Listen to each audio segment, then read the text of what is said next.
There exists a distinctive pattern to building and maintaining wealth across generations, one that most people profoundly underestimate. Acquiring wealth is undeniably difficult, but the real challenge lies in preserving it through the ages. Staying wealthy for a single generation is already a formidable task. Extending that wealth across 5 generations is virtually impossible.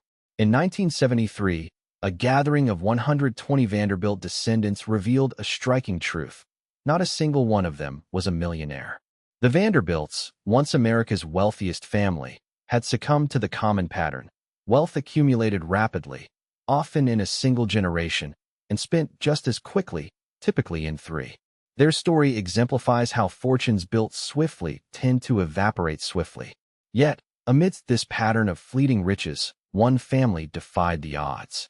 The Rothschilds are the exception, wealthy not for just 3 generations or 50 years, but for over 210 years. Their influence spans 5 different nations simultaneously, and their wealth remains substantial. In 1815, the 5 Rothschild brothers commanded more wealth than any royal family in Europe. By the middle of the 19th century, they were recognized as the 6th great power of Europe. In effect, a family that rivaled nations in influence. As of the year 2025, after enduring 2 world wars, the Great Depression, communist revolutions, fascist regimes, hyperinflation, and nearly 9 generations, estimates place their wealth between $400 billion and $1 trillion. No exact figure exists because, unlike certain families, the Rothschilds have mastered a secret: how to stay hidden while remaining rich. Their success is rooted in an unparalleled ability to transfer power seamlessly from one generation to the next without losing control, to weather every financial upheaval, every war, every revolution, and to sustain their wealth for over 2 centuries.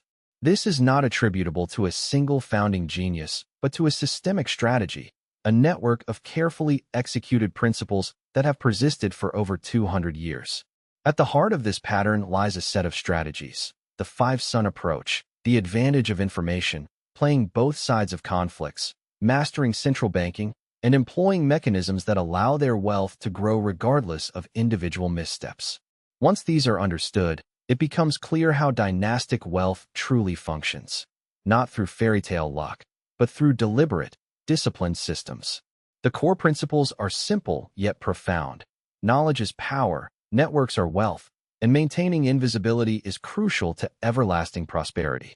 But to grasp how the Rothschilds achieved this, it's essential to understand their origin story, because they didn't start from aristocratic wealth. Instead, they began in a Jewish ghetto. In 1744, Meyer Amschel Rothschild was born into the Frankfurt Judengasse, a solitary street in the Jewish quarter, enclosed within the city walls of Frankfurt. This area was designated for Jews, who were confined behind walls and subject to strict restrictions. Legally, Jews were barred from owning land, joining guilds, or holding most professions. However, one profession was open to them: lending money. This occupational niche was not a matter of choice, but necessity. Christian doctrine generally prohibited charging interest, usury, making money lending forbidden for Christians. Jews, free from this restriction, became prominent financiers, often viewed by others as the only source of credit and capital. Meyer's father followed this profession, working as a modest money changer and trader. When Meyer was just 13, after his father's death, he was sent to work at the Oppenheimer Bank in Hanover, where he learned the intricacies of banking, gained insight into courtly finance, and understood a fundamental truth: those who control money hold power over the powerful. This insight set Meyer Amschel Rothschild on the path to creating a financial dynasty. By his 20s, he returned to Frankfurt and began dealing in rare coins, collectibles favored among European aristocrats, not as mere currency, but as valuable commodities that provided access to noble and royal circles. In 1869, Meyer became the court factor, essentially a financial agent, for Prince William of Hanau, managing his wealth.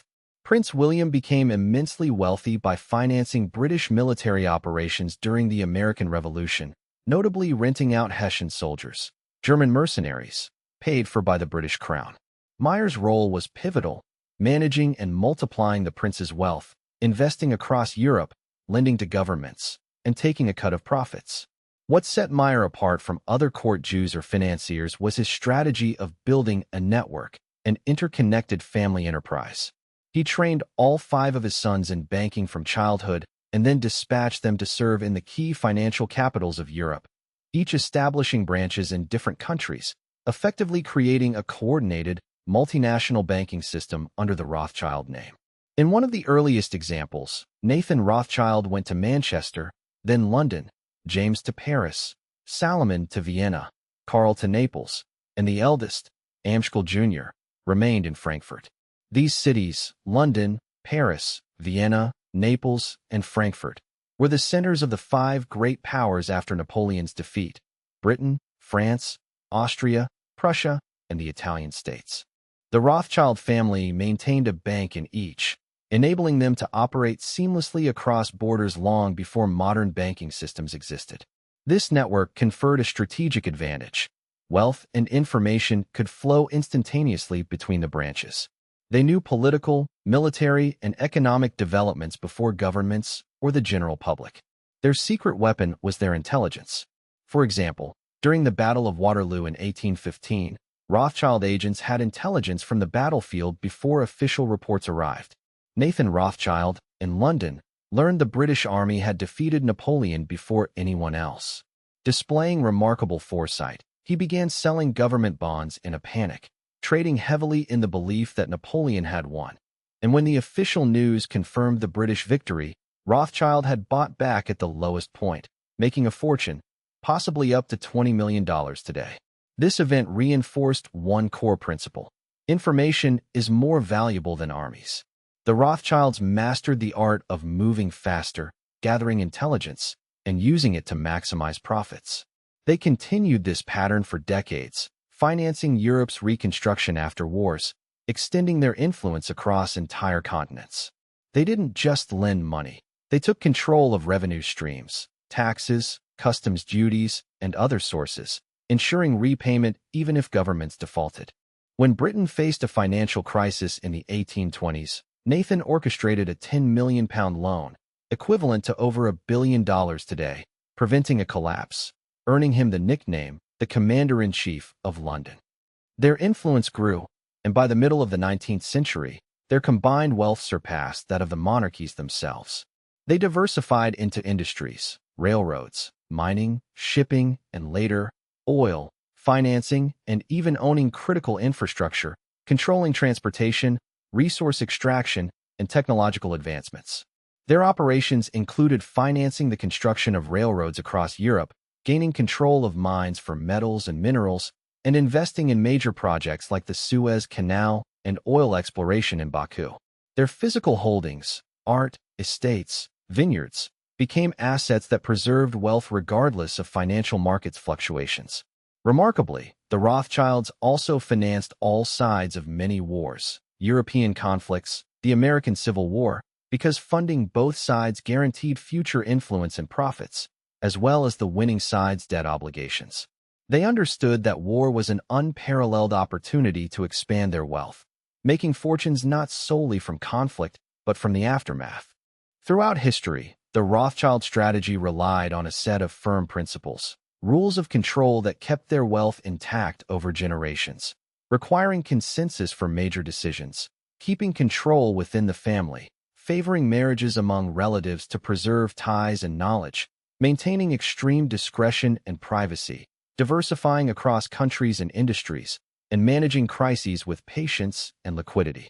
Their resilience was built into their structure. Even during revolutions, wars, and economic downturns, they survived by spreading their assets across allies and enemies, absorbing losses when necessary, and capitalizing when opportunities arose. Their wealth was never concentrated in one country or one asset class, but distributed globally, safeguarding against systemic collapse. By the year 2025, estimates placed their wealth somewhere between $400 billion and $1 trillion, spread across hundreds of descendants, with their assets cloaked in trusts, private companies, and offshore holdings, deliberately kept out of public view. This shroud of secrecy is intentional. It prevents envy, theft, and governmental interference. Compared with families like the Vanderbilts or the Rockefellers, who lost their fortunes due to mismanagement, The Rothschilds' secretiveness and rigorous family governance have allowed their wealth to persist. The Vanderbilts, for example, amassed enormous riches in a few generations, then frittered them away through lavish lifestyles and an absence of systematic preservation. The Rockefellers, though more disciplined, have seen their wealth gradually diminish through dilution and lack of control over multiple generations. The Rothschilds, by contrast, built a worldwide network, leveraging not only capital but also information and influence, guided by strict family rules that emphasized privacy, control, and long-term vision. They mastered the art of strategic diversification, crisis management, and family governance, an elegant blueprint for enduring wealth. In essence, their story teaches that wealth longevity depends more on system than on any individual genius. Their enduring success stems from a combination of strategic principles, information advantage, diversification, control, discretion, and resilience that can be adapted by any aspiring family or individual. Today, they remain influential in finance and investment, advising governments, managing vast private assets, and investing in modern industries, proving that their methods still work. Their history underscores a vital truth. In the world of wealth, those who master the system, who use information, build networks, stay private, and plan across generations, are the ones who truly prevail. Meyer Amschel Rothschild's father was a modest money changer and trader, without any notable distinction. When his father died, Meyer was only 13 years old. He was then sent to work at the Oppenheimer Bank in Hanover, where he learned the fundamentals of banking and gained insight into how royal courts operated. Through his experience, he discovered a crucial truth. Powerful individuals and nations constantly require financial resources. More importantly, he understood that control over money equated to influence over the powerful. This realization became the key insight that laid the foundation for his future dynasty. By his early 20s, Meyer Amschel returned to Frankfurt and began dealing in rare collectible coins rather than circulating currency. Coins were fashionable among European nobility, and their collection provided Meyer with direct access to princes and dukes, people wielding genuine authority. In 1769, Meyer became the court factor for Prince William of Hanau, serving as his financial agent. This role involved managing, investing, lending, and taking a commission on Prince William's wealth. The prince's fortune grew significantly during the American Revolution through the rental of Hessian soldiers to the British, totaling about 30,000 German mercenaries paid for by the British Crown. Meanwhile, Prince William's wealth, amounting to millions of pounds, was managed by Meyer. Meyer didn't simply oversee these funds, he multiplied them. He invested across Europe, lent to governments, and increased the wealth of both the prince and himself. What set Meyer apart from other court financiers was his approach to networking. Unlike others who kept their dealings isolated, he built a vast network of influence. He had 10 children, 5 sons and 5 daughters, and he trained his sons from childhood to become bankers. Then he executed a groundbreaking strategy. He sent each of his sons to different major financial centers across Europe to establish banks. This was no coincidence. It was a deliberate plan for systemic influence. In 1798, Nathan Rothschild, the third son, was dispatched to Manchester and later London, establishing N.M. Rothschild and Sons. In 1811, James Rothschild, the youngest, was sent to Paris, becoming Rothschild's heir. S.M. Rothschild was sent to Vienna, C.M. Rothschild to Naples, and the eldest son, M. Rothschild Jr., stayed in Frankfurt to manage the original family bank. These cities, Frankfurt, London, Paris, Vienna, and Naples, weren't just the primary financial hubs of Europe. They were also the capitals of the 5 great powers after Napoleon's defeat: Britain, France, Austria, Prussia, and the Italian states. By establishing a bank in every major European power, the Rothschild family created a uniquely integrated financial network, remaining one cohesive family enterprise. The genius of their system was coordination. When the British government required a loan, Nathan in London could arrange it, potentially sourcing the funds from Salam in Vienna or James in Paris. Conversely, if Austria needed financing, Salam could provide it using funds raised by Nathan or James. They moved money across borders in a way that predated modern banking systems, leveraging their extensive, interconnected network for maximum influence. They had the unparalleled ability to finance any nation or entity, thanks to their brothers strategically placed across every major European capital. This extensive network granted them a unique edge, access to vital information, political, military, and economic, that others could only dream of. In an age when news traveled at the pace of horses and ships, the Rothschilds operated a private intelligence system, faster and more efficient than any government's communication.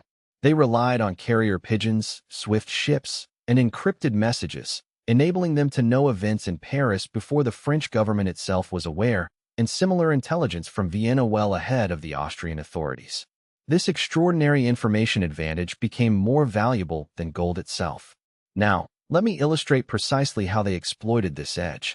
In the year of 1815, Napoleon escaped exile and assembled an army, reigniting the war across Europe. The outcome of the Battle of Waterloo, fought on June 18 near what is now Belgium, would shape the continent's future. A victory for Napoleon meant France would dominate Europe, causing British government bonds to plummet, while a British victory would end Napoleon's threat, sending British bonds soaring. Nathan Rothschild, based in London, knew that the official reports would take days to reach him. Yet, his agents at the battlefield had already relayed the outcome. As soon as Wellington defeated Napoleon, an agent named Rothworth hurried to the coast, took a boat across the English Channel, and arrived in London on June 20th, more than a full day before the official news. Knowing the result before anyone else, Nathan Rothschild moved swiftly. He went straight to the London Stock Exchange, took his usual position, and began to sell British government bonds heavily. Everyone watching knew that if Nathan was selling, the news must be dire. Indeed, it suggested that Napoleon had won. Traders, panicked by his actions, started to sell off their bonds, causing prices to crash. But then, quietly and deliberately, Rothschild's agents began buying in the marketplace, acquiring bonds at the lowest possible prices. When the official confirmation arrived the next day that Wellington had triumphed, the bonds skyrocketed in value. Rothschild had bought at the bottom and sold at the top, amassing a fortune estimated between 1 million and 20 million pounds, making him overnight the wealthiest man in Britain. This single event, known as the Waterloo Trade, cemented the Rothschild name in legendary status. More importantly, it demonstrated a fundamental truth. Information, when obtained first, is more powerful than armies. This wasn't mere luck, it was the strength of their system. 5 brothers working in concert, a vast information network, and the capability to act faster than any government. They continued to leverage this system for decades, transforming their financial empire into an unstoppable force. Following Napoleon's defeat, Europe faced the daunting task of reconstruction. Governments required enormous loans to pay armies, settle war debts, and rebuild infrastructure. The Rothschilds became the primary financiers for all of them, spreading their influence across Britain, Austria, Prussia, France, and even the Vatican. Their ability to mobilize capital across borders, long before modern banking systems, allowed them to shape the course of European recovery and growth. Between the years of 1815 and 1850, the Rothschild family arranged loans totaling hundreds of millions of pounds. Their role went far beyond simple lending. They became an essential financial backbone for European governments. When a nation needed urgent capital, the Rothschilds were the go-to providers, thanks to their unique ability to raise funds across multiple countries simultaneously, leveraging an extensive network and a reputation for always redeeming their promises. Their strategy for ensuring repayment was innovative and ruthless. They didn't rely solely on government promises.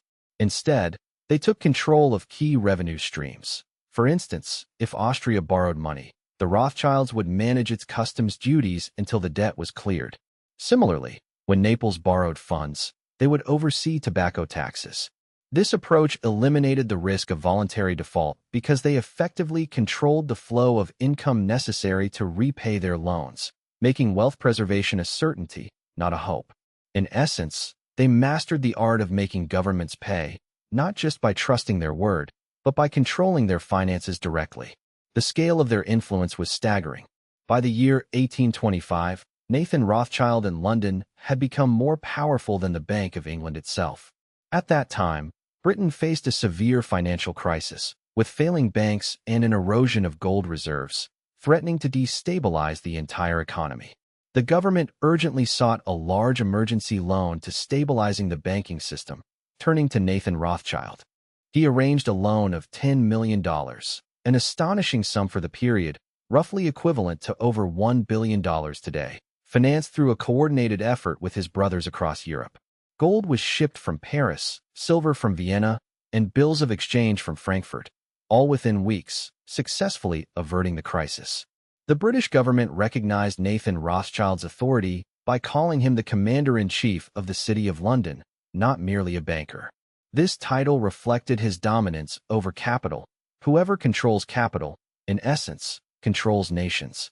By 1850, the Rothschild family's combined wealth surpassed that of all European royal families, earning them recognition as the sixth great power alongside the continent's principal nations, Britain, France, Austria, Prussia, and Russia. This concentration of influence within a single family was unprecedented, and they preserved it for a full century.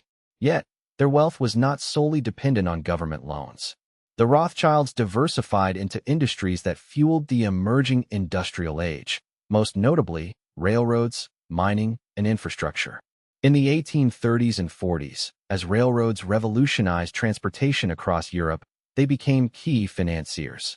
They funded major railroad projects in France, such as the Chemin de Fer du Nord, in Austria through the Nordbahn, and held stakes in multiple British railway companies. By the year 1860, the Rothschilds controlled more track mileage across Europe than any other family or corporation. Not only did they finance railroads, they owned many of them. Control of the railroads was akin to controlling the arteries of the economy, comparable today to owning critical internet infrastructure. Those who commanded the rail networks dictated trade routes, facilitated commerce, and shaped economic development, making the Rothschilds one of the most powerful industrialists of their age. Their influence extended into mining as well. In the 1830s, they gained control of the Almaden mercury mine in Spain, which was vital for silver refining processes worldwide. By the 1850s, they also owned significant stakes in copper and iron mining operations, including the Rio Tinto Mining Company and diamond mines in South Africa. Their reach was vast. At one point, they controlled a notable portion of the planet's diamond supply.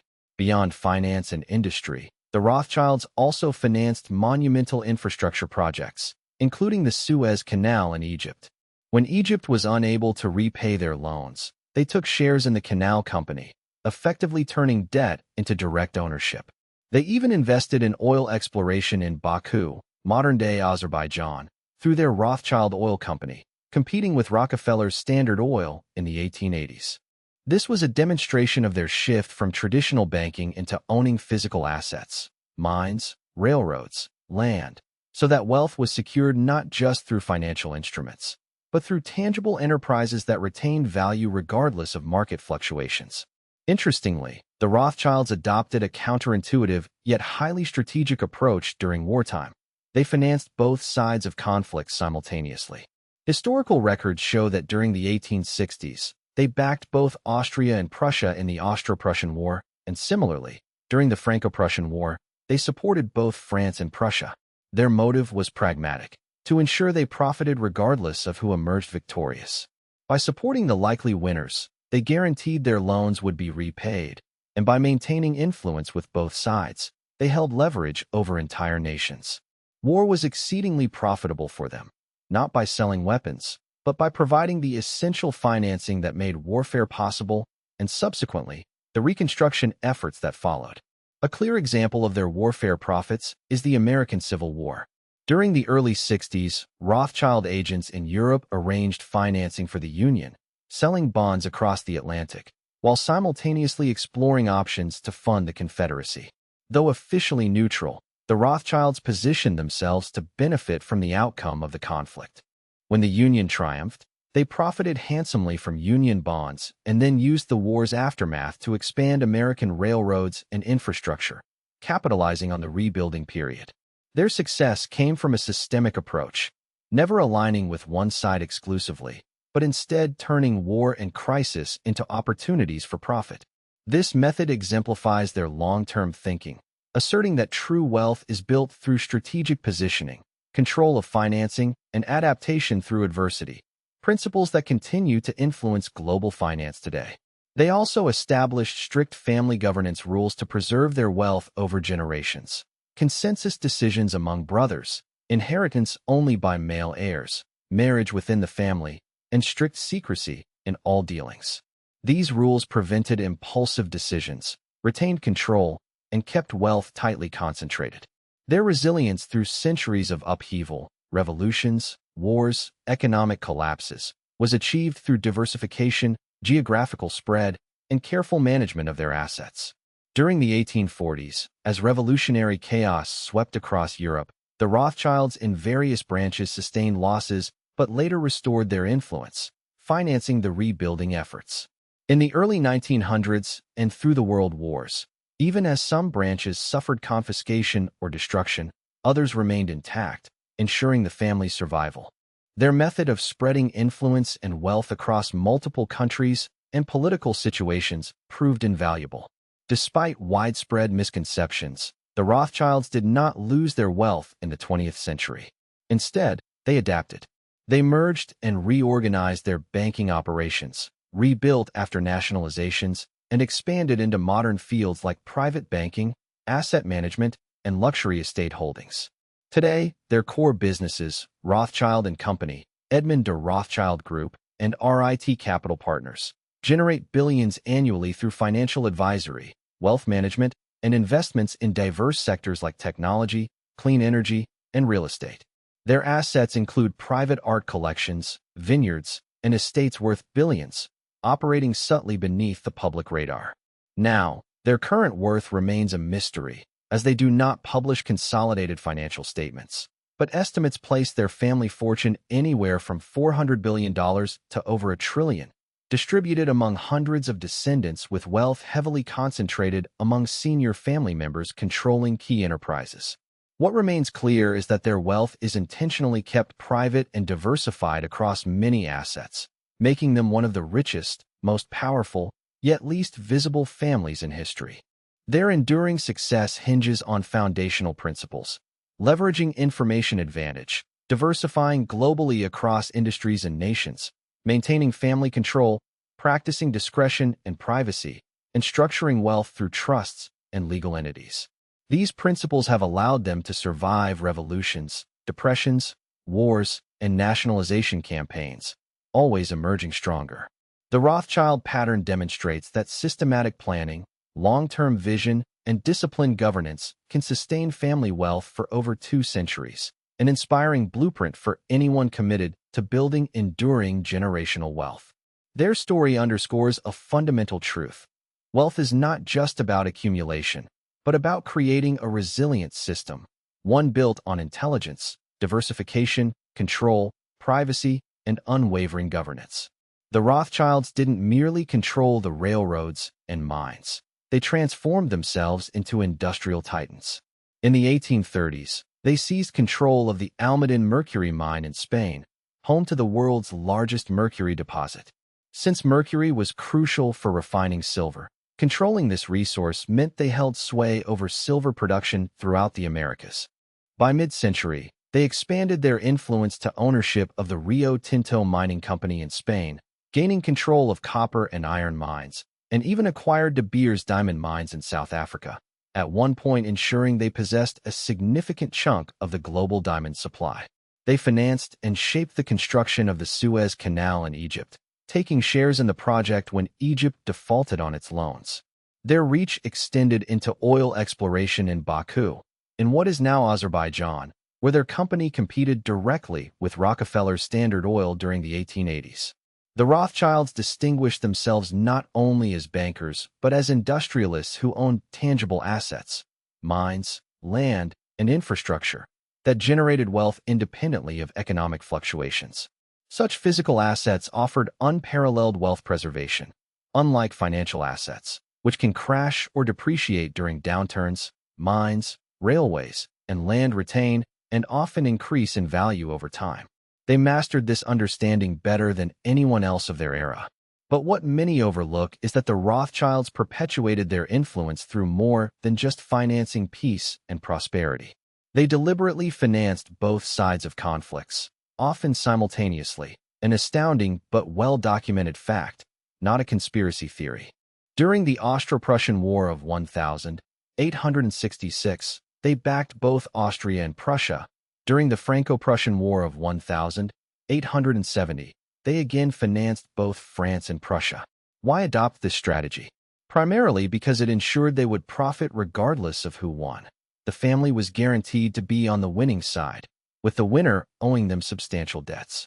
It also gave them leverage. Governments, in need of cash, remained dependent on their financing, making diplomatic decisions easier to influence. Moreover, wars proved immensely lucrative as governments borrowed enormous sums at high interest rates. Interest rates and risk premiums that the Rothschilds were able to command because they were the only family able to mobilize capital across multiple nations during such crises. Their role was not just to fund battles, but to enable them. They profited from both the destruction and reconstruction brought by war. For example, during the American Civil War from 1861 to 1865, the Rothschilds' agents, like August Belmont in New York, arranged loans for the Union through European bond sales. Simultaneously, other Rothschild agents considered financing the Confederacy. Although officially neutral, they positioned themselves across both sides, prepared to benefit no matter the outcome. When the Union emerged victorious, they profited from the sale of Union bonds.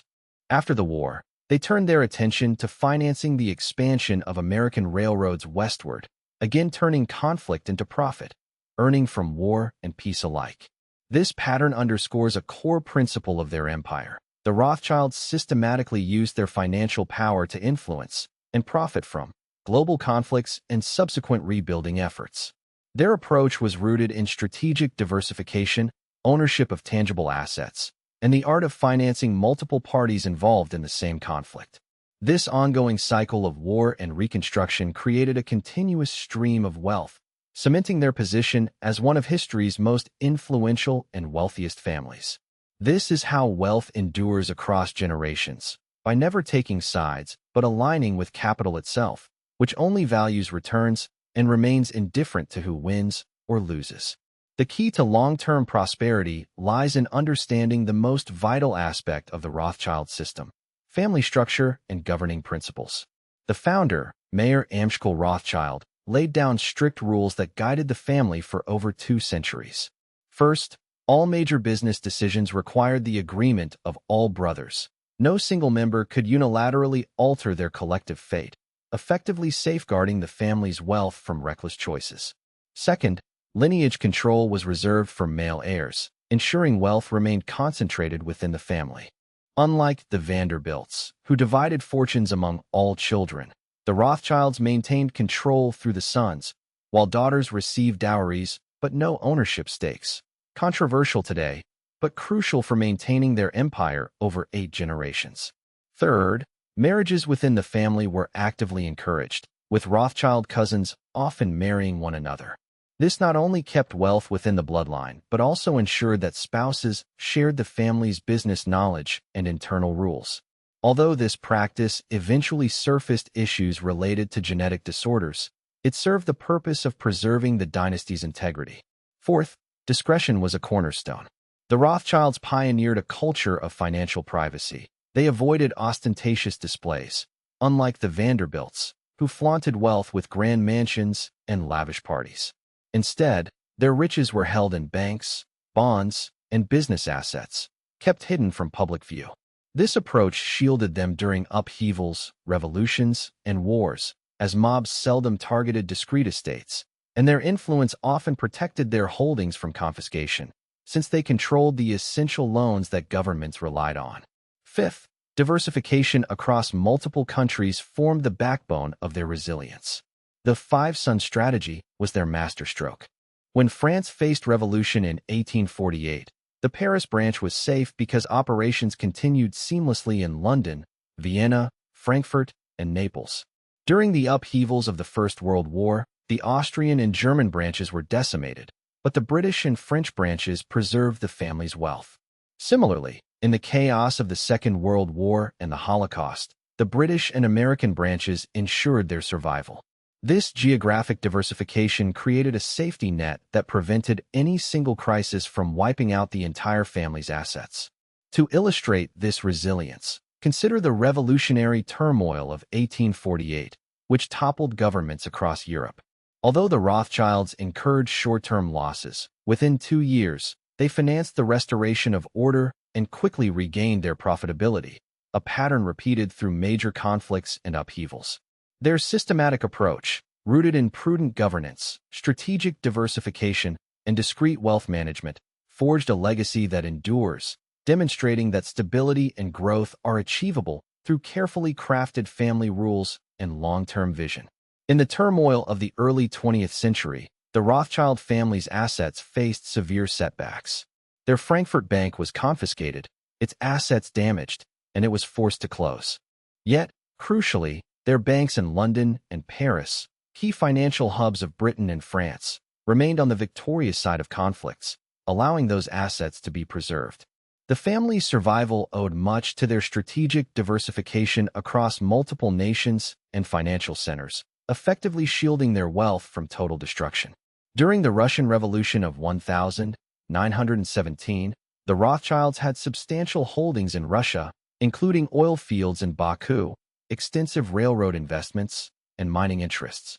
When the Bolsheviks seized control, they wiped out these assets, causing an estimated loss of between $50 million and $100 million in today's value, an enormous blow.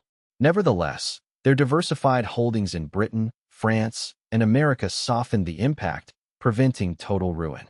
They absorbed this setback and pressed forward, demonstrating how diversification buffers against total loss, sometimes losing only a fraction of wealth while other parts remain intact. The Great Depression and subsequent global financial collapse of 1929 and 1939 further tested their resilience. Banks failed worldwide. Fortunes vanished overnight.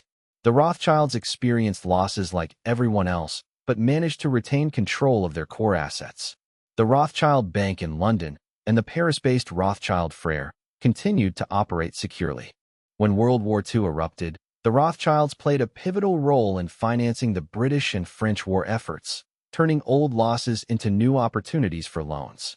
During the war, the Nazis targeted Jewish-owned wealth, seizing properties across Austria, Germany, and France. The Vienna Rothschild Palace was confiscated, and Baron Louis de Rothschild was arrested and held for ransom, with the family paying millions to secure his release. Meanwhile, their holdings in Britain and America remained protected. After the conflict, the Rothschild family reclaimed their properties and reconstructed their wealth. Although not to pre-war levels in Europe, they had nonetheless survived. The true story of the Rothschilds' adaptability emerges most clearly in their modern evolution. Contrary to popular misconceptions that the family's wealth declined in the 20th century, they evolved instead. Starting in the 1960s, they merged various national branches to streamline operations, with Rothschild in London becoming their flagship. In the early 1980s, the French Rothschilds faced nationalization of their bank under President Mitterrand, but responded swiftly. Within 3 years, they launched a new financial institution, Rothschild & C Bank, rebuilding from scratch. By the turn of the century, their French branch was among Europe's most profitable private banks. Today, the Rothschild enterprise continues to thrive. The principal operations, Rothschild & Company, based in Paris and London, stand among the largest independent financial advisory firms globally, earning approximately $2.4 billion in revenue in 2023. They advise on mergers and acquisitions, corporate finance, and wealth management. This is not a relic of the past. It is a modern, highly profitable institution that has seamlessly adapted to the 21st century. Their resilience and strategic evolution demonstrate that even after a century of conflicts and upheavals, the Rothschilds remain a dominant force in global finance. The Rothschild family possesses an extensive array of private assets and holdings, reflecting their broad diversification. Their Edmond de Rothschild Group, established in 1953, specializes in banking and private wealth management, and as of 2023, manages assets exceeding $150 billion. Additionally, they own RIT Capital Partners, an investment trust founded by Lord Jacob Rothschild. With a market capitalization surpassing $3 billion, it invests in hedge funds, private equity, real estate, and luxury estates. Their holdings include sprawling land parcels and estates across England and France, along with renowned wine brands such as Chateau Lafite Rothschild and Chateau Mouton Rothschild, whose bottles can fetch thousands of dollars each. These vineyards are more than mere agricultural assets. They are iconic luxury brands and symbols of prestige. Beyond wine, the family's portfolio encompasses art collections, private chateaus, and significant landholdings that serve as both assets and symbols of their enduring wealth. Furthermore, the Rothschilds invest heavily in venture capital, private equity, clean energy, technology, mining, and real estate through various sophisticated investment channels. Modern industries, such as renewable energy and cutting-edge tech, are now central to their portfolio, reflecting an ongoing evolution beyond traditional banking. A common question arises: how much is the Rothschild family truly worth? The answer remains elusive by design. They do not release comprehensive financial statements or public filings. It is estimated that the total wealth distributed among the hundreds of Rothschild descendants, possibly over 500 individuals, is somewhere between $400 billion and over $1 trillion. This wide range hinges on assumptions regarding undisclosed assets, private holdings, and trusts that remain hidden from public view. A conservative estimate places their wealth around $400 billion, based on known assets, historical wealth growth, and documented holdings. More aggressive calculations, factoring in private assets and trusts, suggest their wealth could exceed $1 trillion. If we average these figures across the family, it results in roughly $1.4 billion per descendant, though this is highly uneven.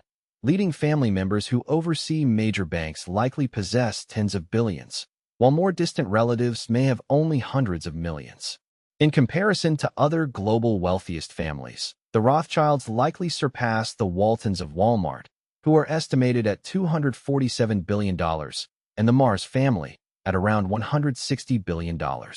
Their only peer, in terms of concentrated long-term wealth, may be the House of Saud, estimated at about $1.4 trillion, but that encompasses 15,000 members. The Rothschilds have maintained their wealth within a relatively small number of individuals, fewer than 1,000, for over 2 centuries. Tracking the true extent of their wealth is challenging because their assets are spread across trusts, private companies, foundations, and offshore holdings.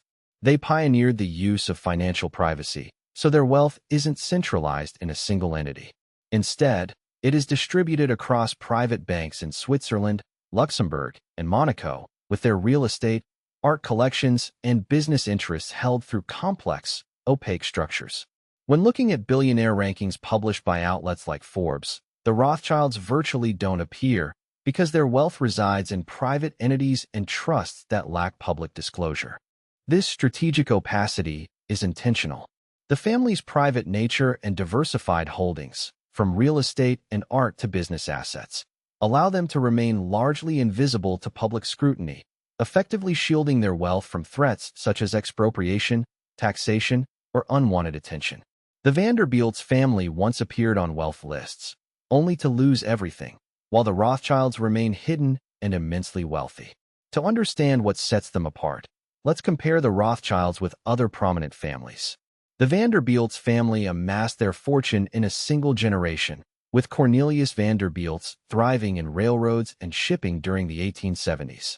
However, by the third generation, their spending outpaced their earnings, maintaining massive mansions that cost millions annually, while failing to build new businesses or establish mechanisms to protect their wealth.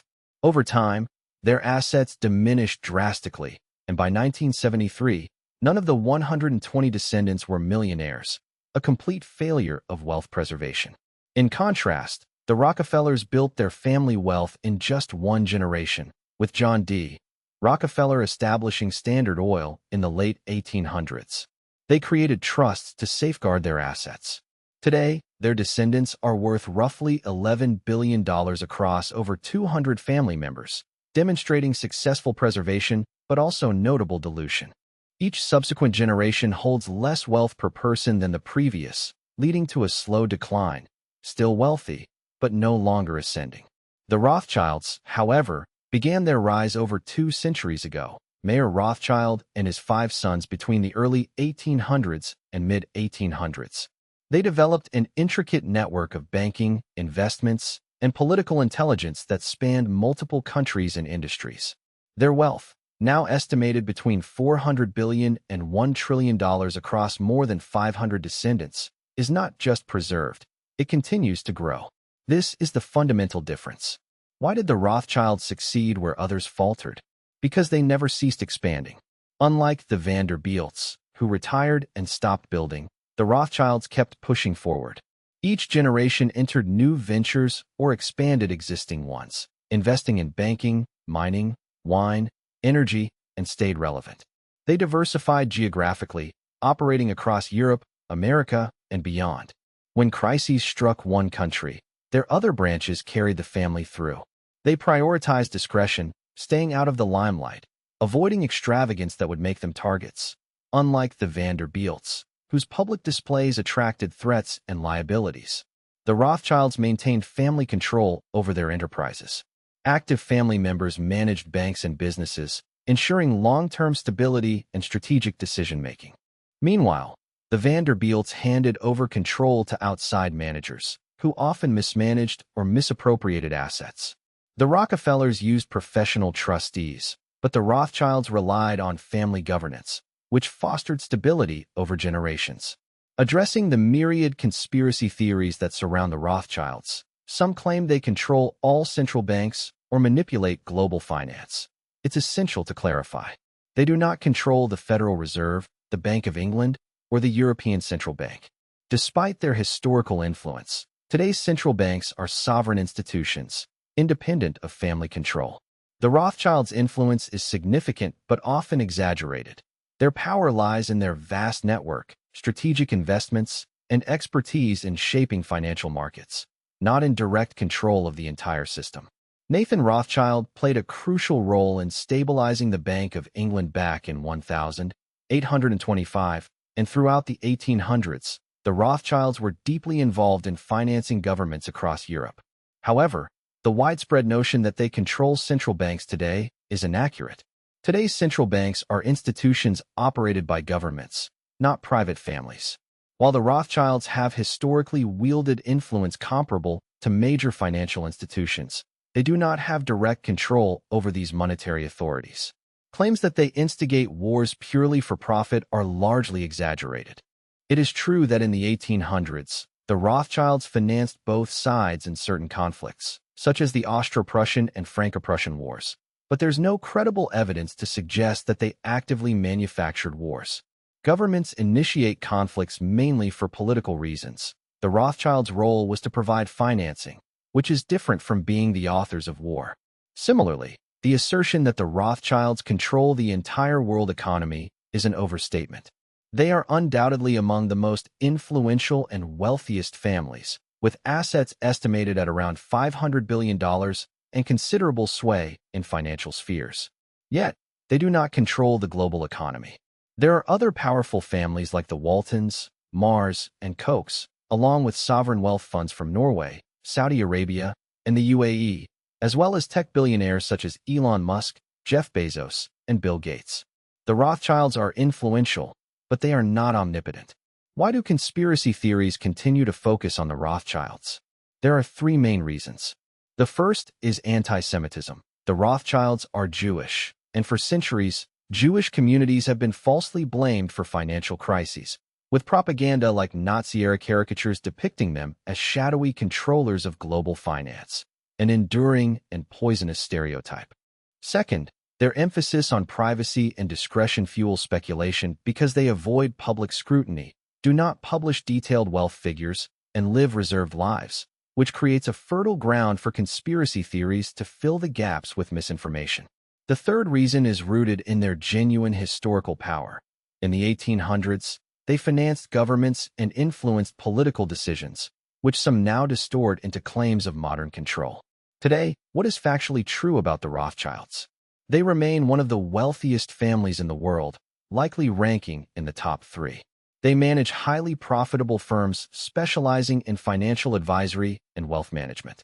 Their influence extends into European financial markets and government financing, especially in Britain and France.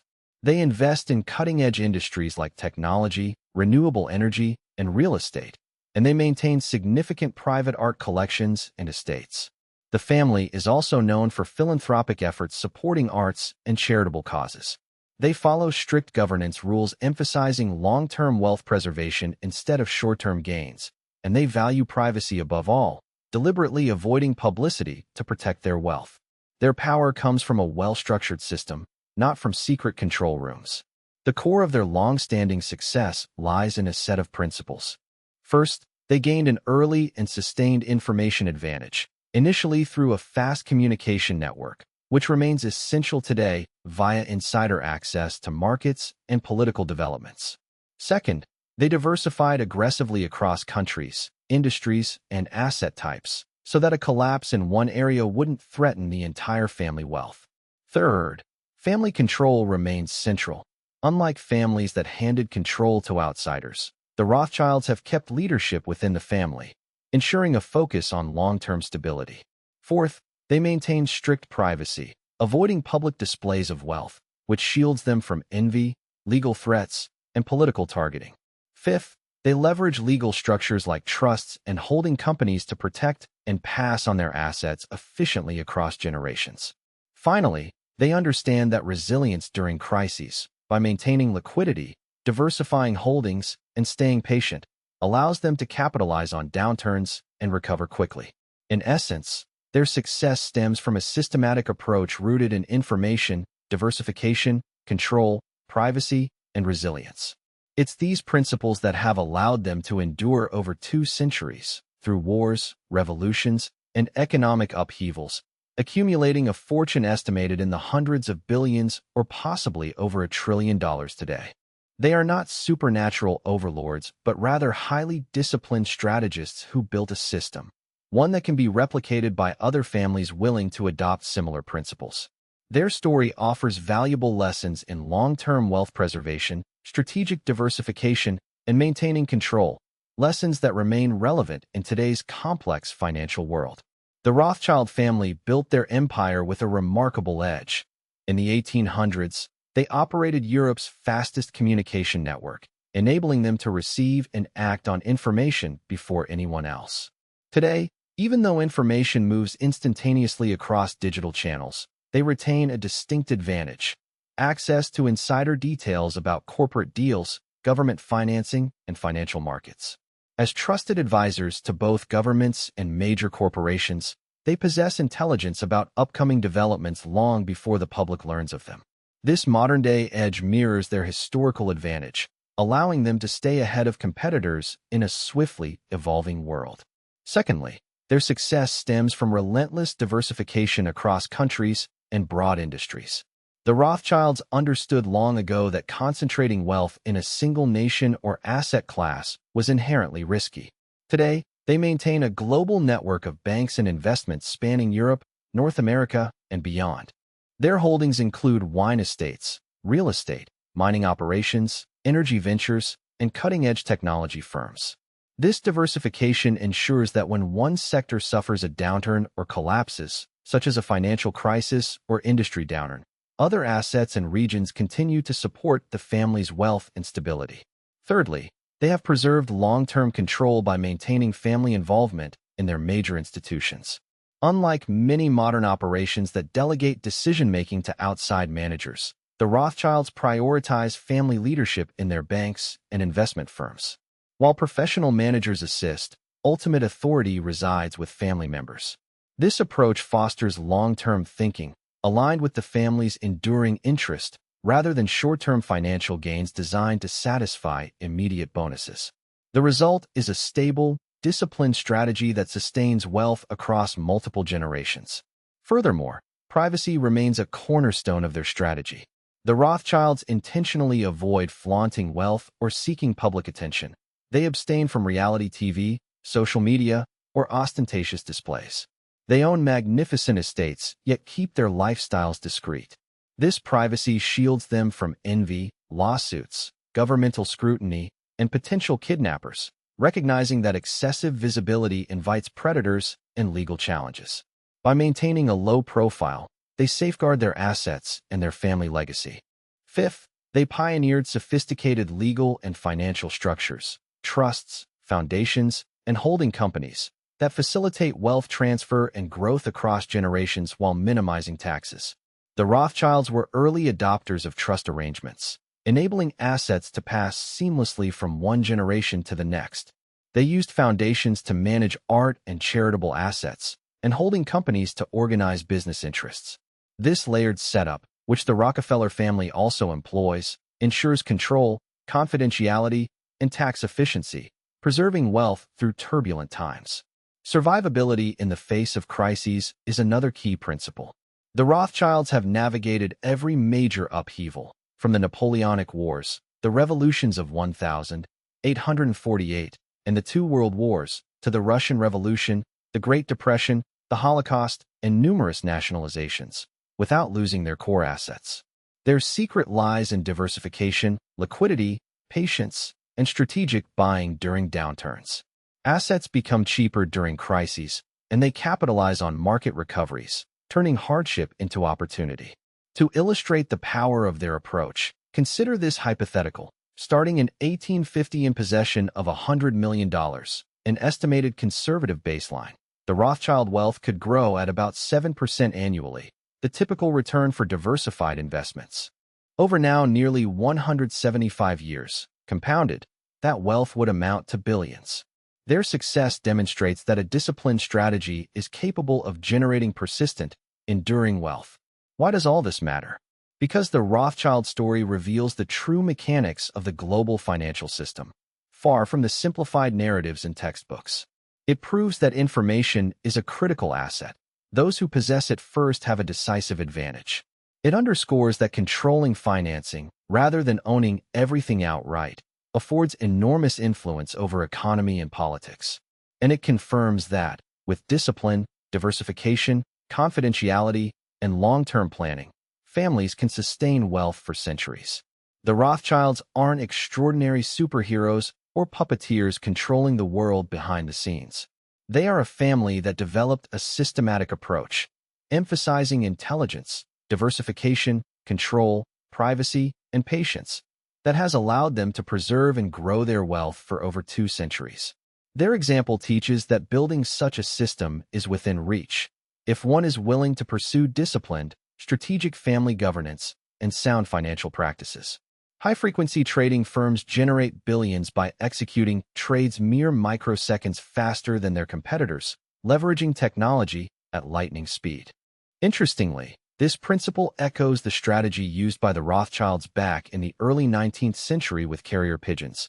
They demonstrated that controlling financing, rather than owning physical assets outright, is often the key to maintaining power. In essence, owning the debt, not the factory or asset itself, grants control over the business.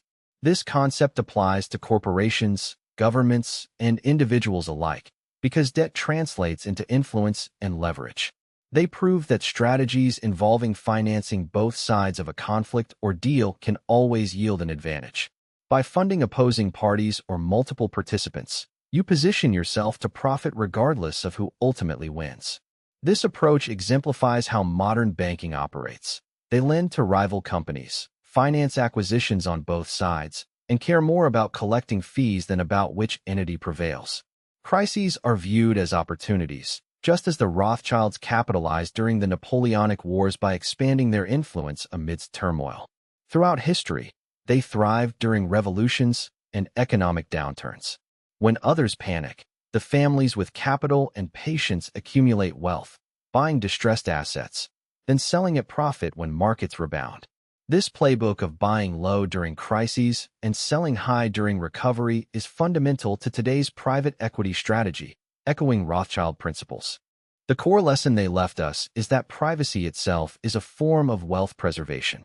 Families that flaunted their riches, like the Vanderbilts, eventually lost everything. In contrast, the Rothschild silence kept their wealth intact, a tactic many modern billionaires now emulate. recognizing that discretion adds protection. The success of the Rothschilds was not merely due to individual brilliance, but the result of a coordinated network. 5 brothers operating across 5 countries created network effects that transformed them into a superpower in finance. This model of interconnectedness, privacy, and strategic positioning defines how today's global elite operate. Networks like those at Davos or Bilderberg serve as modern forums where information flows and major deals are negotiated. The Rothschilds pioneered this blueprint of familial coordination and global interconnectedness. Moreover, their wealth management was governed by clear rules: who inherits, who controls, how assets are divided. That proved more crucial than the initial amount of wealth. Unlike the Vanderbilts, who scattered their fortunes and saw subsequent generations falter, the Rothschilds' disciplined family governance helped preserve their dynasty across generations. This illustrates a vital lesson. If you aim for lasting wealth, setting rules about inheritance and control is more critical than the starting capital. For those aspiring to build lasting, multi-generational wealth, the lessons are clear. First, information is power. Stay constantly informed. Read, research, and anticipate trends before others do. That gives you an invaluable edge. Second, diversify aggressively across countries, assets, and industries. Avoid putting all your resources into a single market or asset class. Broad diversification safeguards your wealth from sector or geopolitical failures. Third, establish robust systems, not just accumulate money. The Rothschilds created a network of trusted family members and coordinated operations that generated wealth across generations. What's your system? Fourth, prioritize privacy. Don't boast about your wealth. The families that advertise tend to attract predators and legal trouble. Keeping a low profile helps maintain security and longevity. Fifth, prepare for downturns by maintaining liquidity and reserves. Don't be fully invested when markets are expensive. Be ready to buy during dips. The Rothschilds always kept some cash on hand, so they could seize opportunities when others were panicked. Finally, family governance is vital. Clear rules about succession, control, and decision-making prevent destructive conflicts, which many wealthy families overlook, leading to the loss of their fortunes by the 3rd generation. The Rothschilds' example isn't about superhuman genius or influence over global affairs. Rather, it's proof that disciplined systems and strategic networks can sustain wealth for over 2 centuries. Their approach, combining information advantage, diversification, discretion, and family rules, created a blueprint that many of today's ultra-wealthy subtly follow. If you understand and adapt these principles, you can foster a legacy that endures, regardless of worldly upheavals. When financial storms emerge, and they inevitably do, you want to be in a position to purchase assets at their lowest point. Equally important is family governance. If you're aiming to pass down wealth to your children, establishing clear rules is essential. Who controls the family business? How are major decisions made? What safeguards are in place if an heir behaves irresponsibly? Without such rules, there's a risk that one reckless generation could undo the legacy built over decades or centuries. The Rothschilds understood this lesson as early as 1810. Unfortunately, most families today still overlook its importance in 2025. That's a leading reason why, by the 3rd generation, many family fortunes have vanished. Yet, the Rothschild dynasty remains on its 8th generation and continues to thrive. This isn't due to luck. It's the result of a carefully crafted and enduring system. Here's what everyone should comprehend. The Rothschilds are not superheroes or possess some secret mastery of the world. They are an ordinary family that devised a systematic approach back in 1810 and adhered to it for over 2 centuries. Their success is rooted in a proven model. First, they employed the 5-son strategy, placing each brother in different international markets to coordinate seamlessly. Second, they leveraged the information advantage, knowing crucial details before others did, and used it to make smarter moves. Third, they mastered financing, controlling capital to influence outcomes. Fourth, they adopted a crisis strategy, buying assets when others panic. Fifth, they prioritized privacy, remaining discreet to protect their wealth. And sixth, they created family governance rules, frameworks that safeguard wealth across generations. This comprehensive system is what has kept them wealthy for nearly 215 years, through 2 world wars, a Holocaust, numerous revolutions, and widespread financial upheavals. It has generated over $500 billion in family wealth, the most formidable family fortune in history. Their achievement isn't based on brilliance alone, but on a systematic, repeatable approach. The Rothschilds' example confirms that building a dynasty is possible. It demonstrates that lasting wealth depends not on luck or singular genius, but on implementing the right structures. The core questions are, where are you starting? What system are you establishing? History offers the blueprint. The Rothschilds authored it. The choice is yours. Will you build a legacy that endures?